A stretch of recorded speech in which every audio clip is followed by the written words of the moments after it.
Hi friends. Good morning.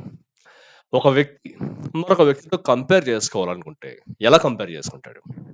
డబ్బు, అధికారం, తెలివితేటలు వగైరా, వగైరా. ఇవే కదా మోస్ట్ ఎవరైనా సరే కంపేర్ చేసుకోవాలి. పక్క వాళ్ళతోటి గాని, లేకపోతే వాళ్ళ రిలేటివ్స్‌తో గాని కంపేర్ చేసుకోవాలనుకుంటే ఇలానే కదా కంపేర్ చేసుకుంటాడు. సో, ఇలా కంపేర్ చేసుకున్న తర్వాత పక్క వ్యక్తి అతనికన్నా తక్కువ స్థాయిలో ఉన్నాడా? లేకపోతే అతనిలానే అదే స్థాయిలో ఉన్నాడా? లేకపోతే అతనికన్నా పై స్థాయిలో ఉన్నాడా? అని చెప్పి ఒక నిర్ధారణకైతే వస్తాడు. నిర్ధారణకొచ్చిన తర్వాత అతని కిందనున్న స్థాయిలో వాడిని చూసి, వీడికన్నా మనమే చాలా బెటర్‌గా ఉన్నాంలే, హమ్మయ్య! అని చెప్పి ఒక రకమైనటువంటి మెంటల్ సాటిస్ఫాక్షన్ అయితే వస్తుందనమాట. సమానమైన వాడు ఉన్న స్థాయిలో ఉన్నవాడిని కూడా చూసి, సర్లే వీడు నేను ఒకలానే ఉన్నాం గదా! ఏం కాదులే అని చెప్పి అనుకుంటుంటాడు. బట్ అతని కంటే ఎవరైతే పైనున్నారో వాళ్ళని చూసి చాలా ఒక్కొక్కసారి ఏమంటే ఈర్ష్య అనేది పడుతుంటాడనమాట. అసూయ కలుగుతుంటుంది. జలస్ వస్తుంటుంది. అరేయ్! వాడి దగ్గర అంత డబ్బుంది, అంత అధికారం ఉంది, అంత పవర్ ఉంది వాడి దగ్గర. మనం కూడా ఎలా అన్నా సరే కష్టపడి ఆ లెవెల్‌కి వెళ్ళాలి అని జెప్పి చాలా ట్రై జేస్తుంటారు. ఇంకా చెప్పాలంటే ఈ కిందున్న 2 లెవెల్స్ వాళ్ళకి ఈ పైనున్న వాళ్ళని జూస్తే ఒక రకమైన ఇన్‌స్పిరేషన్ లేకపోతే ఒక రకమైన మోడల్‌లా తయారవుతారనమాట వాళ్ళు కూడా. మనం కూడా ఆ లెవెల్‌కెళ్ళాలి, మనం కూడా ఆ లెవెల్‌కెళ్ళాలని జెప్పి కంటిన్యూయస్‌గా స్ట్రగుల్ అవుతూనే ఉంటారు ఆ లెవెల్‌కి చేరుకోవడానికి. ఈ పైనున్న లెవెల్ వాళ్ళు వాళ్ళకున్న అధికారం గాని, డబ్బు గాని, తెలివితేటలు గాని వగైరా, వగైరా ఏవైతే ప్రివిలేజ్డ్ రిసోర్సెస్ వాళ్ళకున్నాయో వాటిని సరిగ్గా వాడితే ఒక హెల్తీ కాంపిటీషన్ అనేది ఉంటుంది. ఖచ్చితంగా సొసైటీ అనేది ప్రోగ్రెసివ్‌గా ముందుకెళ్తూనే ఉంటుంది. అలా కాకుండా ఈ పర్టిక్యులర్ థింగ్ ఎవరైతే డెవలప్డ్ ఉన్నారో, ఎవరి దగ్గరైతే అధికారం ఉందో, ఎవరి దగ్గరైతే డబ్బుందో, తెలివితేటలున్నాయో వాళ్ళు కనుక వాటిని మిస్‌యూజ్ చేయడం గనుక మొదలుపెట్టారంటే, కిందున్న 2 వర్గాలు గూడా చూసి, అరేయ్! వాడి దగ్గర డబ్బుంది గాబట్టి కదా అలా అలా బిహేవ్ చేస్తున్నాడు. లేకపోతే వాడి దగ్గర అధికారం ఉంది గాబట్టే కదా అలా మాట్లాడుతున్నాడు. నేను కూడా ఏదో ఒకటి చేసి అడ్డదారులు తొక్కైనా సరే ఆ లెవెల్‌కి చేరుకొని నేనేంటో చూపిస్తానని జెప్పి అక్కడి నుంచి ఇంకా కొట్టుకోవడం అనేది స్టార్ట్ చేస్తారనమాట. సో, ఈ 2 కింద వర్గాలు కూడా ఎప్పటికప్పుడు కంపేర్ చేసుకున్నా ఒకవేళ వాళ్ళకి నష్టం జరిగినా సరే ఆ వ్యక్తి స్థాయిలోనే ఉంటాయి తప్పితే సొసైటీని ఇంపాక్ట్ చేసేంత పెద్దగా ఉండవనమాట. సో, ఎప్పుడైతే ఈ పై వ్యక్తులు ఎవరైతే ఉంటారో అందరికన్నా పైనుంటారో వాళ్ళు చేసే చర్యల వల్ల వాళ్ళ అధికార దుర్వినియోగం గానివ్వండి, లేకపోతే డబ్బు గాని, తెలివితేటలు గాని, యారోగన్స్ గాని పెరిగిపోయిందంటే ఖచ్చితంగా దాని ఇంపాక్ట్ సొసైటీ మొత్తం మీద పడుతుందనమాట. సో, ఈ విధంగా గనక తెలివితేటలు గాని, డబ్బు గాని, అధికారం గాని ఏదైనా మితిమీరితే అది ఏ విధంగా యారోగన్స్‌కి దారి తీస్తుంది. ఒకవేళ అటువంటి ట్రాప్‌లో గనుక మనం పడిపోతున్నాము. మన దగ్గర అన్ని ప్రివిలేజెస్ ఉన్నాయి. మన దగ్గర అన్ని రిసోర్సెస్ ఉన్నాయి. మనం చాలా ప్రివిలేజ్డ్‌గా ఉన్నాము. బట్ ఎట్లా యూజ్ చేసుకోవాలి దాన్ని? సొసైటీని ఒక మంచి మార్గంలో పెట్టడానికి ఎలా యూజ్ చేసుకోవాలి? అసలు ఫస్ట్ ఆఫ్ ఆల్ నేను ఇటువంటి ఫీలింగ్‌లో పడిపోతున్నాను. నాకు తెలియకుండానే నా చుట్టుపక్కల ఉన్న వాళ్ళ వల్ల నేను ఒక రకమైన ట్రాప్‌లో పడిపోతున్నాను అని చెప్పి ఎలా తెలుసుకోవాలి? తెలుసుకున్న తర్వాత దాంట్లో నుంచి ఎలా బయటికి రావాలని చెప్పి మీకైతే నేను చెప్పడానికి ట్రై చేస్తాను. ఎప్పుడు గుర్తుపెట్టుకోండి. మనం కనుక ఒక నలుగురికి హెల్ప్ చేసే పొజిషన్‌లో ఉన్నాము. లేకపోతే నలుగురికి మార్గనిర్దేశకం చేసి, ఒక నలుగురికి ఎంప్లాయ్‌మెంట్ కల్పించే స్థితిలో ఉన్నామంటే ఖచ్చితంగా ఆ విధంగా మనం ఎప్పుడు కూడా ముందుకు వెళ్ళాలి. అంతే తప్పితే అంతా నా దగ్గరే పెట్టుకుంటా, అంతా నేనే చేస్తానంటే మాత్రం అది అంత బాగా వర్కౌట్ అవ్వదనమాట ఎప్పుడు కూడా. ఇప్పుడు కూడా మనం ఒక నలుగురికి మనం రోల్ మోడల్‌లా కనిపించాలి ఎప్పుడు కూడా. యెస్! మనం కూడా ఆ లెవెల్‌కి వెళ్ళాలి అని చెప్పి నలుగురు మనల్ని చూసి అనుకునేలా మనం ఎప్పుడు కూడా జీవించాలనమాట. అలా కాకుండా లేదు ఉన్నదంతా నేనే ఆక్రమిస్తా, లేకపోతే ఉన్నదంతా నాకే కావాలి. నేను ఇంకా అందనంత ఎత్తుగా ఎదిగిపోతానంటే అక్కడ మనం మాత్రమే ఉంటాం. మన చుట్టుపక్కల ఎవరు ఉండరనమాట. సో, అదొక ఒంటరి జీవితం అయిపోతుంది. సో, ఎలాగా మన తెలివితేటలు గాని, లేకపోతే మన యొక్క డబ్బు, అధికారం గాని మనల్ని యారగన్స్ వైపు నడిపిస్తాయంటే, ఇందులో ఫస్ట్ థింగ్ వచ్చేసి ఓవర్ కాన్ఫిడెన్స్ అనమాట. ఎందుకంటే ఆ లెవెల్‌లో ఎవరు లేరు. మనకు చెప్పేవాళ్ళు ఎవరు లేరు. మనం చెప్పిందే మాట. మనం ఆడిందే ఆట అన్నమాట. సో, ఒక రకమైనటువంటి ఓవర్ కాన్ఫిడెన్స్ వస్తుందన్నమాట. మనకున్న తెలివితేటలు కానివ్వండి, లేకపోతే డబ్బు కానివ్వండి, అధికారం కానివ్వండి, ఒక రకమైనటువంటి నెగెటివ్ నమ్మకాన్నయితే మనమే క్రియేట్ చేస్తుంది. ఏదైనా జరిగిపోతుంది నేను అనుకుంటే, ఏదైనా సాధించగలుగుతాను, ఏమన్నా చేస్తానని చెప్పి ఒక రకమైన కాన్ఫిడెన్స్ బిల్డప్ అవుతుందన్నమాట. తద్వారా ఏంటి పక్కవాడికి నేను సమాధానం చెప్పాల్సిన పని లేదు. జవాబుదారీతనం అనేది పక్కకి వెళ్ళిపోతుందన్నమాట. సో, ఈ ఓవర్ కాన్ఫిడెన్స్ ఎప్పుడు కూడా బిల్డప్ అవుతూ ఉంటుంది. ఎప్పుడు కూడా అధికారం గాని, తెలివితేటలు గాని పెరుగుతున్నప్పుడు. సేమ్ టైమ్ సెకండ్ థింగ్ వచ్చేసి ల్యాక్ ఆఫ్ హ్యూమిలిటీ అన్నమాట. హ్యూమిలిటీ అంటే మనం తెలుగులో చెప్పాలంటే వినయం అంటాం. అసలు వినయ విధేయతలు పక్కన పెట్టేసేయండి అసల. పక్క వాడి గురించి మనం పట్టించుకోం. అవసరం లేదు. ఎందుకంటే మనకు కావాల్సినవన్నీ మన చేతి దగ్గర ఉన్నాయి. మనం ఏమనుకుంటే ఆ పని జరుగుతుంది. ఇంకా అలాంటప్పుడు పక్క వాడి గురించి పట్టించుకోవాల్సిన పనేముంది? సో, మనిషి ఒక రకంగా తయారైపోతాడన్నమాట. వాడి గురించి నేనేం పట్టించుకునేది. వాడు చూసుకోవాలి. నేనెంతో కష్టపడి ఈ లెవెల్‌కొచ్చాను. ఇప్పుడు నేనేంటి పక్కవాడి గురించి ఆలోచించేదని చెప్పి ఒక రకమైన అహంకారపూరితమైనటువంటి మైండ్ సెట్ అనేది మనకి బిల్డప్ అయిపోతుందన్నమాట. సో, ఆ లెవెల్‌కొచ్చామంటే. ఎప్పుడు కూడా ఇంకా పక్కోళ్ళ గురించి ఆలోచించం. అనవసరం మనకి. మనం హ్యాపీగా ఉంటే చాలు. మన పని మనం జూసుకుంటే చాలు. ఇంకా మనకు అన్ని పనులు ఉన్నాయి. అన్ని చేసేవాళ్ళున్నారు. మొత్తం అంతా ఉన్నారు. మనం చాలా ప్రివిలేజ్డ్‌గా ఉన్నాం. చాలా హై లెవెల్‌లో ఉన్నాం. అయినా సరే పక్కవాడు ఎటుపోయినా సరే మనకి పని లేదు, అవసరం లేదని చెప్పి ఒక రకమైన అహంకారపూరితమైనటువంటి మైండ్ సెట్ అనేది బాగా డెవలప్ అవుతుందనమాట. సో, ఇది నంబర్ 2. అండ్ నంబర్ 3 వచ్చి ఈకో చాంబర్స్ అంటామనమాట. ఈకో చాంబర్స్ అంటే ఏంటంటే, మనం ఒక మాట చెప్పినప్పుడు లేకపోతే ఒక ఒపీనియన్ చెప్పినప్పుడు వెంటనే మనకు వంత పాడేవాళ్ళు చుట్టూ ఉంటారన్నమాట. మన చుట్టూ ఉంటారు. "సార్ మీరేం చెప్తే అది కరెక్ట్ సార్. మీరేం చెప్తే అది రైట్ సార్.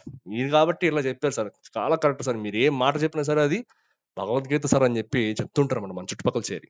ఇంకా వాడు ఏం చెప్తే అది కరెక్ట్ అనమాట. నిజంగా వాడు పక్కవాడికి ద్రోహం చేయడం, లేకపోతే ఏదైనా సంథింగ్ ఏదైనా చెడు జరుగుతుంది అది చేయడం వల్ల అని తెలిసినా సరే, వాడు చెప్పాడు కాబట్టి అది చేసి తీరాల్సిందే. ఎందుకంటే అది కరెక్ట్. ఎందుకంటే వాడి దగ్గర డబ్బుంది, పవరుంది, అధికారం ఉంది, తెలివితేటలున్నాయన్నమాట వాడి దగ్గర. సో, ఈ విధంగా వాడు ఏం చెప్తే దానికి వంత పాడేవాళ్ళు ఎప్పుడు కూడా చుట్టూ చేరుతూ ఉంటారనమాట. సో, ఇది నంబర్ 3. అండ్ నంబర్ 4 వచ్చి సోషల్ కంపారిజన్స్ అనమాట. ఎప్పుడు కూడా పక్కవాడితో కంపేర్ చేసుకుంటూనే ఉంటారు. సోషల్‌లో గానివ్వండి, వాళ్ళ ఆస్తులో గానివ్వండి, తెలివితేటలు గానివ్వండి, ఎప్పుడు కూడా కిందన ఉన్న వాళ్ళని ఎప్పుడు కూడా చాలా చిన్న చూపు చూస్తూ ఉంటారనమాట. సో, ఇది చాలా పెరిగిపోతుందనమాట. ఇది చాలా దారుణం కూడా. ఎప్పుడన్నా మన కిందన ఎవరైనా ఉన్నారంటే వాళ్ళని అప్‌లిఫ్ట్ చేసి మన లెవెల్‌కి తీసుకురావడానికి ట్రై చేయాలి తప్పితే, వాళ్ళని చిన్న చూపు చూసి మీరు ఇంతేరా, మీ బతుకులు ఇంతేరా అని చెప్పి చూడడం వల్ల ఒక రకమైన మళ్ళా చెప్పుకున్నట్టే అహంకారం అనేది పెరిగిపోతుంది. ఇంకా మనం మన మన జీవితంలో గ్రోత్ అనేది అయిపోతుందనమాట అక్కడితోటి. సో, ఈ 4 కూడా మనకున్న డబ్బు గానివ్వండి, లేకపోతే అధికారం గానివ్వండి, ఇవన్నీ కూడా మనం వాడుకున్నప్పుడు అంతా బానే ఉంటుంది. అలా కాకుండా విచ్చలవిడితనం గనక వచ్చిందంటే ఖచ్చితంగా యారోగెన్స్ అంటే అహంకారానికైతే దారి తీస్తాదనమాట. సో, దీని నుంచి మనం ఎలా బయటికి రావాలి? ఏ విధంగా మనం దీన్ని అవాయిడ్ చేయాలసల? నిజంగా మనం నలుగురికి మంచి చేసే పొజిషన్‌లో ఉన్నాము. ఒక మంచి పదవిలో ఉన్నాం. అధికారంలో ఉన్నాం. మన దగ్గర అంతా డబ్బుంది. ఏదైనా చేయగలుగుతాం అనుకున్నప్పుడు ఎలా ఉండాలి? ఎలా ఈ యారోగన్స్ అనేది మన దరి చేరనివ్వకుండా మనం ఎలా బిహేవ్ చేయాలంటే ఒక 5 పాయింట్స్ అయితే మీకు చెప్పడానికి ట్రై చేస్తాను. ఫస్ట్ థింగ్ వచ్చేసి ప్రాక్టీస్ హ్యూమిలిటీ. వినయంగా ఉండడానికి ట్రై చేయండి. డౌన్ టు ఎర్త్ ఉండడానికి ట్రై చేయండి. మీ దగ్గర నిజంగా రిసోర్సెస్ ఉన్నాయి. మీరు చేయగలుగుతారు. నలుగురికి హెల్ప్ చేయండి. నలుగురిని పైకి తీసుకురండి. నలుగురు మిమ్మల్ని చూసి ఇష్టపడేలా తయారు చేయండి. అంతే తప్పితే వాడి దగ్గరికి వెళ్ళొద్దురా బాబు! వాడి దగ్గరికెళ్ళామంటే మళ్ళా మనల్ని ఏదో మాట అంటాడు. మనం చచ్చినట్టు పడాల్సిందే. వాడిని తిరిగి మనం ఏమి అనలేం అని చెప్పి నలుగురు మనల్ని ఈసరించుకునే స్థాయి నుంచి ఆయన దగ్గరికి వెళ్తే ఖచ్చితంగా మన సమస్యకి ఒక ఒక సొల్యూషన్ అనేది తీసుకొస్తారు. ఖచ్చితంగా మనకు హెల్ప్ చేస్తారు. ఖచ్చితంగా మనల్ని అప్‌లిఫ్ట్ చేస్తారాయన. అన్నటువంటి భావనలోకి మనమైతే తీసుకురావాలనమాట. మన గురించి అందరూ మంచిగా మాట్లాడుకునేలా చేయాలి. ఫస్ట్ ఆఫ్ ఆల్ వాడు చెప్పేదాన్ని మనం వినడానికి రెడీగా ఉండాలనమాట. సో, ఇది నంబర్ 1 థింగ్ ఎప్పుడు కూడా. హ్యూమిలిటీ అన్నదాన్ని ప్రాక్టీస్ చేయడానికి ట్రై చేయండనమాట. సో, ఇది నంబర్ 1 థింగ్. నంబర్ 2 వచ్చి సీక్ డైవర్స్ పర్స్పెక్టివ్స్ అనమాట. ఎప్పుడు కూడా మీరు చెప్పే మాటకెప్పుడు వంత పాడేవాళ్ళు కాదు. మీరు చెప్పేదాన్ని ప్రతిదానికి జై కొట్టేవాళ్ళు కాదు. మీ చుట్టుపక్కల మీరు చెప్పిన ఒపీనియన్‌కి నిజంగా వాళ్ళొక ఒపీనియన్ యాడ్ చేసి ఏదైనా కన్‌స్ట్రక్టివ్ ఫీడ్‌బ్యాక్ ఇచ్చేవాళ్ళని ఎప్పుడు కూడా మీ పక్కన పెట్టుకోవడానికి అయితే ట్రై చేయండన్నమాట ఎప్పుడు కూడా. సో, ఒక డైవర్స్ ఒపీనియన్స్ అనేవి జనరేట్ అవుతాయి. మీరొక మాట చెప్పారు. అందులో మంచేంటి, చెడేంటి అని చెప్పి మీకు విపులంగా విశదీకరించి చెప్పే వాళ్ళని ఎప్పుడు కూడా మీ పక్కన పెట్టుకోవడానికి అయితే ట్రై చేయండన్నమాట ఎప్పుడు కూడా. సో, దానివల్ల మీకేమవుతుందంటే మీరు ఏ విషయం గురించి అయితే మాట్లాడుతున్నారో లేకపోతే ఏదైనా సరే ఇంప్లిమెంట్ చేయాలనుకుంటారో, ఆ విషయం గురించి మీకు చాలా ఒక రకమైన బ్రాడ్ మైండెడ్ ఐడియాస్ అనేవి మీకు జనరేట్ అవుతాయన్నమాట. సో, రకరకాల సొల్యూషన్స్ వస్తాయి. అందులో ఒక మంచిదాన్ని మీరైతే ఇంప్లిమెంట్ చేయడానికి అవకాశం అనేది ఎప్పుడు ఉంటుందన్నమాట. సో, ఇది నంబర్ 2. ఎప్పుడు కూడా డైవర్స్ పర్స్పెక్టివ్‌ని తెలుసుకోవడానికి అయితే ట్రై చేయండన్నమాట. అండ్ నంబర్ 3 వచ్చి బీ ఓపెన్ టు ఫీడ్‌బ్యాక్. ఎప్పుడు కూడా కొంతమంది ఏం చేస్తుంటారంటే వాళ్ళ దగ్గర డబ్బుందనో, అధికారం ఉందనో, తెలివితేటలుందనో పక్కవాడు చెప్పేదాన్ని ఎప్పుడు సప్రెస్ చేస్తూ ఉంటాడు. వాడసలు మాట్లాడనివ్వడు. అలా కాకుండా మీరెప్పుడైనా ఒపీనియన్ చెప్పినప్పుడు మీకెవరైనా సరే ఒక కన్‌స్ట్రక్టివ్ ఫీడ్‌బ్యాక్ గనక ఇచ్చారంటే, ఇలా కాదు నువ్వు ఇలా చేస్తే బావుంటుందని చెప్పి మీకు చెప్పినప్పుడు, వాళ్ళు చెప్పేది వినండి. ఫస్ట్ ఆఫ్ ఆల్ వాళ్ళు చెప్పింది మీరు చేస్తారో లేదో పక్కన పెట్టేసేయండి. అట్‌లీస్ట్ వినడానికైతే ట్రై చేయండన్నమాట ఎప్పుడు కూడా. ఎప్పుడు కూడా గుర్తుపెట్టుకోండి దీన్ని. వాడు ఏం చెప్తున్నాడు? నిజంగా అది ఇంప్లిమెంట్ చేస్తే మనకేమైనా చెడు జరుగుతుందా? చెడు జరిగేలా ఉంటే దాన్ని ఎలా సవరించి మనం అనుకున్న దాన్ని మనం విజయవంతంగా అప్లై చేయగలుగుతామా? లేకపోతే చేయగలుగుతామా అని చెప్పి దాన్ని ఆలోచించడానికి అయితే ట్రై చేయండి. ఎప్పుడు కూడా ఆ ఫీడ్‌బ్యాక్‌ని కన్‌స్ట్రక్టివ్‌గా తీసుకోవడానికి ట్రై చేయండి. ఇలా కన్‌స్ట్రక్టివ్‌గా తీసుకోవాలనుకుంటే మీరెప్పుడు కూడా ఓపెన్ మైండెడ్‌తో ఉండాలనమాట. ఇప్పుడు కూడా ఓపెన్ మైండ్‌తోటి ఆలోచించాలి మీరు. కొత్త కొత్త వాటిని స్వీకరించగలిగేటటువంటి మైండ్‌సెట్ మీకుండాలనమాట. ఎప్పుడు ఇది గుర్తుపెట్టుకోండనమాట. కన్‌స్ట్రక్టివ్ ఫీడ్‌బ్యాక్‌ని ఎప్పుడు కూడా యాక్సెప్ట్ చేయండి. నెక్స్ట్ పాయింట్ వచ్చి స్టే క్యూరియస్. ఎప్పుడు కూడా కుతూహలంగా ఉండండి. కొత్త కొత్త విషయాలు నేర్చుకోవడానికి ట్రై చేయండి. ఎప్పుడు కూడా మన లైఫ్‌లో ఒక లెవెల్‌కెళ్ళిన తర్వాత నేర్చుకోవడం అనేది చాలా వరకు ఆపేస్తాం. కొత్తవి నేర్చుకోం.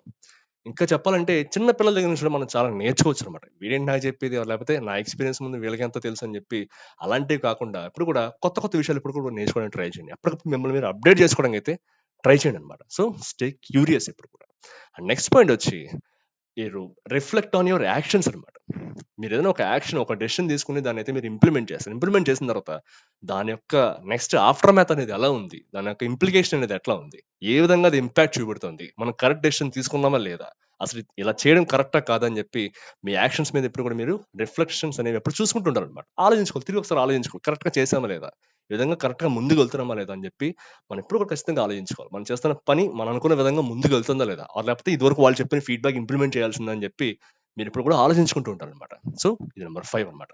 అండ్ చివరగా వచ్చి ఎప్పుడు కూడా మీరు చేయాల్సిందేమంటే, ఎంఫసైజ్ ఎమోషనల్ ఇంటెలిజెన్స్ అనమాట.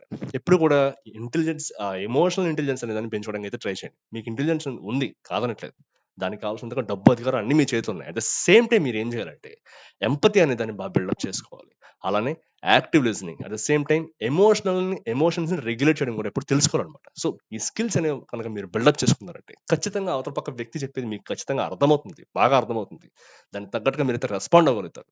అట్ ద సేమ్ టైమ్ సమాజంలో మీ మీదున్న రెస్పెక్ట్ అనేది రెట్టింపు అవుతుందనమాట. సో, ఈ విధంగా ఎప్పుడు కూడా మీకొచ్చిన అధికారం గాని, లేపోతే డబ్బు గాని, లేపోతే మీకున్న ఇంటెలిజెన్స్‌ని గాని, ఎప్పుడు కూడా పక్కవాడికి హెల్ప్ చేసి వాడిని పైకి తీసుకురావడానికి ట్రై చేయండి తప్పితే, మీ యొక్క సెల్ఫ్ సాటిస్ఫాక్షన్ గురించో, లేపోతే మీ యొక్క నీడ్స్ అండ్ డిజైర్స్‌ని జస్ట్ సాటిస్ఫై చేసుకోవడానికి మాత్రం ఎప్పుడు యూజ్ చేసుకోవద్దనమాట. ఎందుకంటే మీ దగ్గర ఛాన్స్ ఉంది. ఒక 10 మందిని పైకి తీసుకొచ్చే ఛాన్స్ మీ దగ్గర ఉన్నప్పుడు దాన్ని ఖచ్చితంగా వాడుకోండనమాట. సో, మరో వీడియోలో మళ్ళీ కలుసుకుందాం. అంతవరకు టేక్ కేర్. బై.